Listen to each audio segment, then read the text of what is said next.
Welcome to day 3, everyone. How you doing? Ari. This video is sponsored by the Onefootball app, where you can keep up to date with all the tour news. And even if you don't even support Newcastle, you can actually tailor-make the app for you. The link is in the description for that.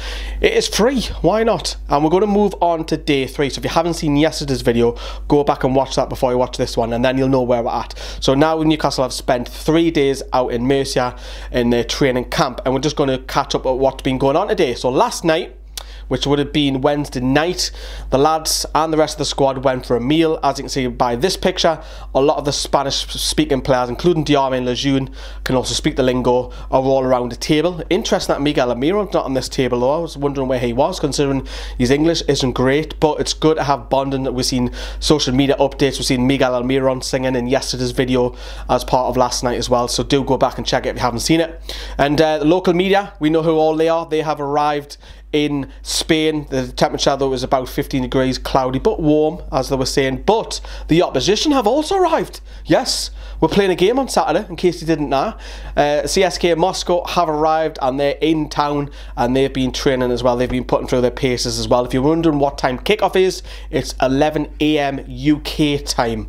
So if you're not in the UK, you'll have to try and work that out, whichever part of the world you are at, and times forward or go backwards, hours, whatever. Okay, so Jamaal Lascelles, the captain, has been speaking today, and he has expressed that it's not a holiday the lads are on. It's also double sessions each day. It's good to get away because you're out of your bubble, and it feels like pre-season once more, that you've got to go out and press, and also it's good that the new lads are in. Have a look at this. This is courtesy of NUFC TV.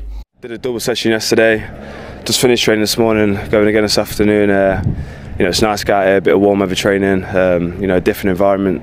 It's good for the boys to refresh, get together, and you know, the training is intense. You know, we know where we are, and we know we need to improve, and this is what we're trying to do here. We're trying to get the training, and instead of having the days off and going on holidays, we're here working hard, and you know, we need to. Obviously, we've got a game on Saturday, which we're looking to go in and win, and you know, hopefully it puts us in a good position that we can for our next Premier League game. So as I've said, Lascelles has already posted on that it feels like it's pre-season. Everyone's trying to press once more, and it just gives everyone a bit of spring in their step, doesn't it, to try and impress Rafa? Because we've seen it obviously last year that we went on this great little run where we started picking up results. I think it was the Man United one, wasn't it, where we won 1-0 with Richie. And if you haven't followed the lads on social media, like Kennedy was posting, laughing on with Mutu going into the training ground. They're posting a lot of updates on social media. Instagram is particularly the one why you want to have a look at. And moving on to a few of the lads have been posting about Valentine's Day. God, why we're talking about Valentine's Day on this channel? But they've been expressing their love for the girlfriend and wives on Instagram. Soppy buggers, what they are. Now, Paul Dummett was being up to mischief. He was actually taking photos. If you haven't seen his Instagram, he was taking photos of Jonjo Shelvey's interview. More on that in a moment. Taking the mickey out of him. That was quite funny. Now, moving on to actually Jonjo Shelvey, the man himself. Very interesting, his interview. He goes on to express that he feels down when he's not actually playing, because he sees the lads laughing on in training, giggling on, and he wants to be part of it. Interesting, really honest interview. Have a look at this, NUFC TV, of course.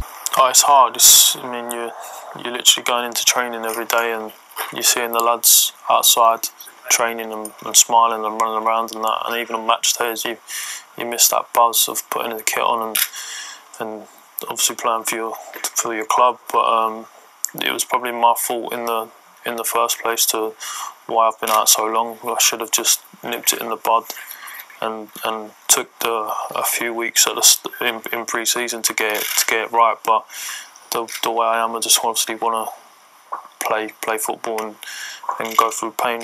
Obviously the pain barrier, but sometimes you have to think about yourself and look after your body, and that's something that I've sort of realised over the past 4 or 5 weeks. See, I like that, mate. I actually like that. He's very honest in his interviews. If you want to see more interviews from the club, head over to the website, which you can find out the full-length interviews as well. And finally, we're going to again talk about Shelvey, his second part of that interview, where he talks about Longy, which is so Longstaff. We've got a nickname from him. We've got Miggy, we've got Longy. So Longstaff, now he's admitted that he doesn't actually like to see players do well in his position because that's competition, it's under threat. But he does go on to say that he's absolutely fantastic. He's got an amazing career ahead of him. He's doing really well for the amount of games he's played in a short space of time. To real honest interview, take a look at this. He's been outstanding, and to be honest, as much as it's hard to, I'll be honest, it's hard to watch someone else come into your position and do really well. It is hard, but you, at the end of the day, I mean, they're still your mates as well. And I can't speak enough highly of Long. He's been absolutely tremendous. He's so composed on the ball, and for such a young lad, he plays like he's been there and done it all. So he's a top. He's going to have a fantastic career ahead of him. I'd love to play with him as well eventually, but for me he's probably been one of the best players for the team in the last 3 to 4 weeks. You think you can play together despite the similarities? Yeah, anyone could play together. I mean, it doesn't matter who you are. I mean, you can be exactly the same type of player. I mean, it works. It's been proven in the past. So, but at the end of the day, it's not down to me who picks the team. It's down to the gaffer who picks the team, and there's 5 players fighting for 2 spots. So that's and the only way you're going to get back in the team is when you get on the pitch and in training. And that's it. That is your update. That has been day 3. We'll give you another update tomorrow's video for day 4, and then we're going to be covering the game as well from Spain. We're not going to be there. We'll have looked at it, but we're not going to be there. But we'll get a stream. We'll get highlights. We'll get reaction. We'll do reaction as well for the rest of the team as well. Have a good night. Let us know what you think of the training camp so far. Ta-da. Bye-bye.